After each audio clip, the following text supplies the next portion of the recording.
ये कहानी एक राजा की है। वो राजा काफी प्रजा प्रिय था, प्रजा जिससे बहुत प्यार करती थी। राजा चाहता था कि मेरे पास जो कुछ है सब प्रजाओं के पास भी होना चाहिए, परंतु राजा बड़ा आस्थावादी और विश्वास करता था ईश्वर पे उसकी काफी आस्था थी। भगवान से प्रतिदिन बातें करता था, भगवान से हर दिन बातचीत होती थी।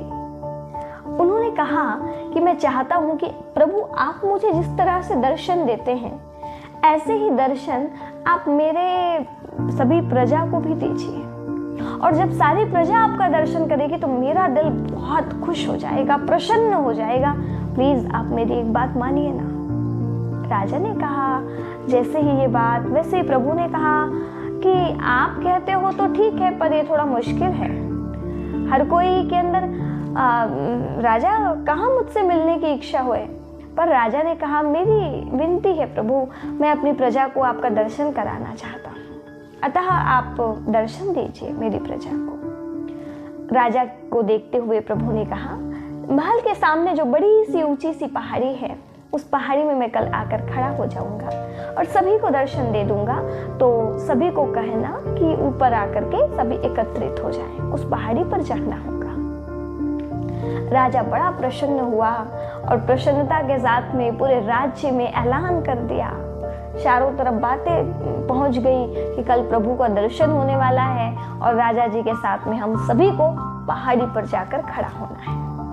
जैसे ही ये बात सारी प्रजा तक पहुंची, सब तैयार हो गए। सुबह का समय हुआ, सारी प्रजा, सारे राज्य के सैनिक जो भी थे, हर कोई प्रभु के दर्शन के लिए पहाड़ी की तरफ जाने लगे। लेकिन थोड़ी ही दूर पहुंचे, देखा तांबे के सिक्के की खानियां वहां पे उपस्थित थी। मतलब चारों तरफ तांबे के सिक्के ही सिक्के फैले दिखाई देने लगे। थोड़ी दूर, आधी दूर चलने के बाद में, तो जिसमें पूरी प्रजा जो थी, लगभग कहे आधे लोग, 100 में 50% जो है वो सभी तांबे के सिक्के बटोरने में लग गए।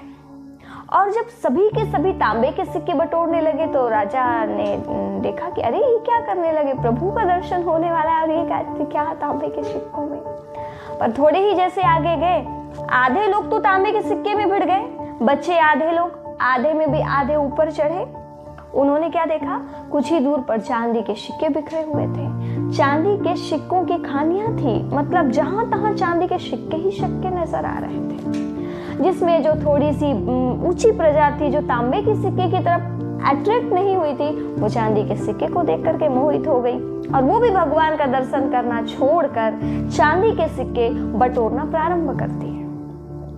लेकिन कुछ लोग अभी भी चल रहे थे, जिनको भगवान से मिलना था, भगवान से बातचीत करनी थी, और वे सभी लोग चलते रहे। कुछ तांबे के सिक्के में, आधे में आधे चांदी के सिक्के में, पर थोड़ी ही दूर पर सोने के सिक्के बिखरे हुए थे। और जब जो सोने के सिक्के बिखरे हुए थे, वहां पे हुआ ये कि जितने भी राजाई या कहें हम राजाई परिवार के लोग थे, मंत्री थे, सेनापति थे और जो मुख्य लोग थे, ये सभी भी सोना को देख करके आकर्षित हो गए। जो गिने चुने लोग बचे हुए थे, लग रहा था कि इनका भगवान पे काफी विश्वास है, पर वो सभी भी सोने की तरफ आकर्षित हो गए और राजा बच गए और केवल रानी बची। बाकी सभी सोने के सिक्के बटोरने लगे। अब पहाड़ी की चोटी नजदीक थी, अब वो गंतव्य तक पहुंच ही गए थे, परंतु बस थोड़ा ही फासला था और उस फासले में हीरे की खानियां दिखाई दी। चमकीले चमकीले हीरे जहां तहां बिखरे हुए थे। रानी से हीरा देखकर रोका नहीं गया और रानी अपने आप को नहीं रोक पाई और वो हीरे समेटने के लिए लग गई और हीरे पूरे उन्होंने समेटने प्रारंभ कर दिए और हीरे समेट कर वो भी उसमें वापस जाने लगी।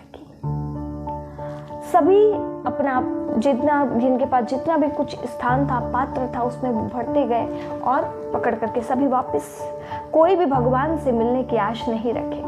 पकड़ने के बाद में, उन चीजों को पाने के बाद में सब अपने घर की तरफ। राजा सिर्फ अकेले बचे और वहां भगवान आकर उपस्थित हुए। प्रभु ने कहा, राजन, हमने आपसे पहले ही कहा था कि आपकी इच्छा थी तो हमने आपकी बात मानी थी, पर हमें मालूम था कि हमारा दर्शन करने के लिए जब तक कि इन सभी छोटी चीजों का त्याग नहीं होगा तब तक हमारा दर्शन नहीं हो सकता है। हमारे दर्शन के लिए माया मोह से बाहर उठना होगा।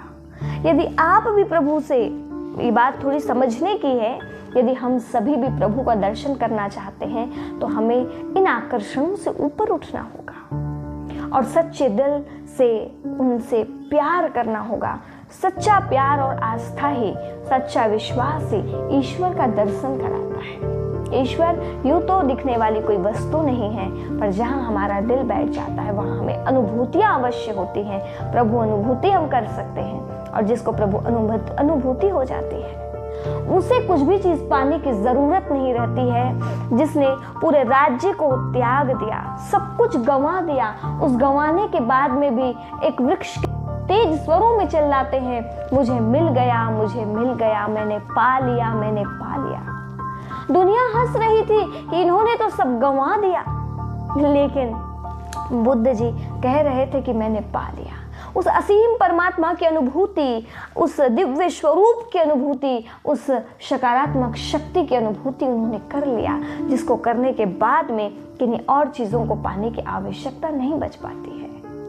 और आप सब समझिए इस बात से कि यहाँ की हम चीजें कितनी भी पालें फिर भी अपूर्णता बनी रहेगी।